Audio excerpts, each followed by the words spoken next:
Kenji Terranay Castillo Vargas, soy estudiante de Ingeniería Ambiental de la UNAM, colaborativo 35.034 del curso Biología Ambiental.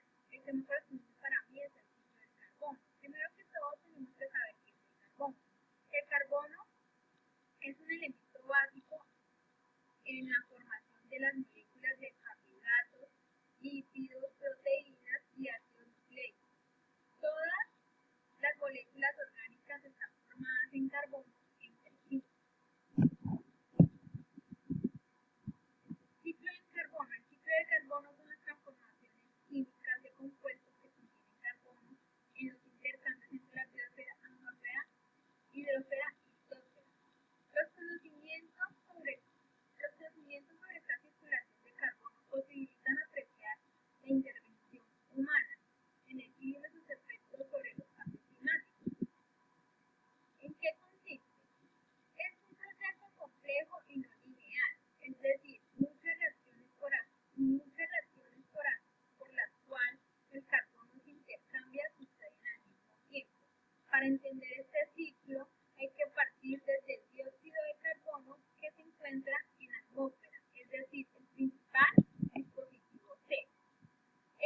Para hacer más dinámica esta explicación y que me puedan entender, realizaré esta diapositiva con solamente imágenes y como tal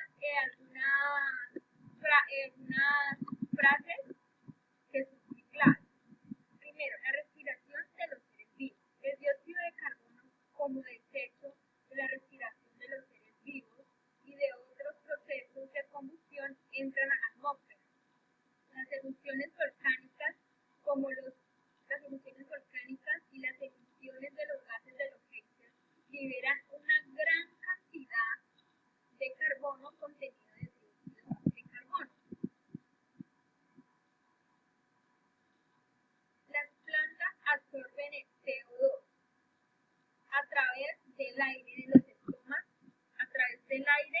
los estomas, de sus hojas para realizar el proceso de la fotosíntesis. Ya después de que se lleva esto, el CO2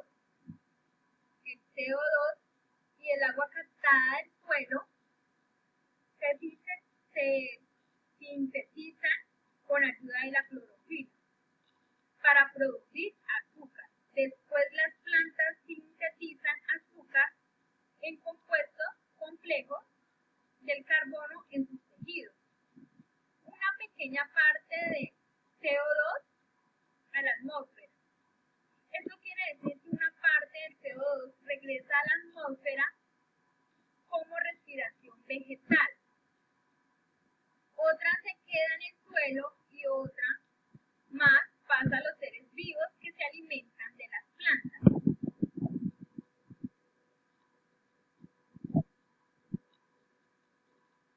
Aquellos animales que ingieren y consumen compuestos de carbono y estos se convierten en materia orgánica, es decir, que al transpirar y al exhalar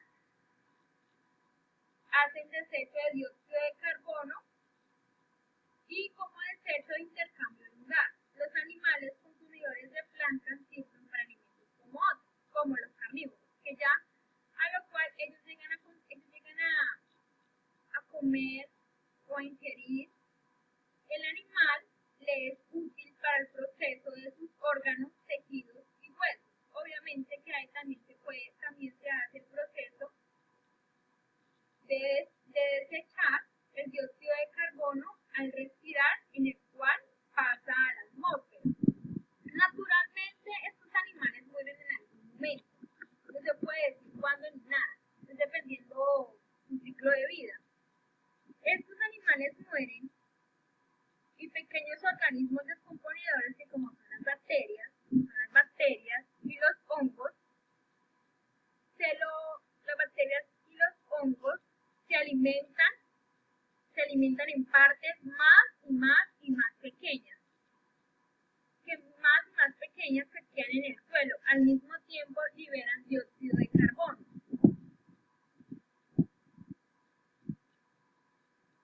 A través de las raíces, las plantas absorben del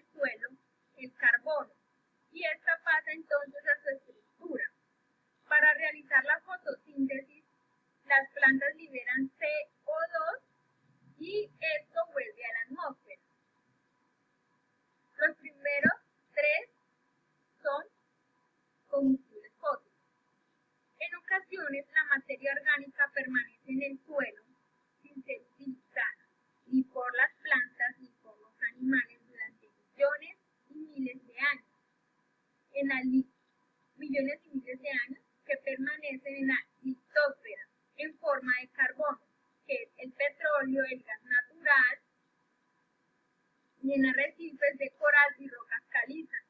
Rocas calizas pueden ser sometidos a la combustión.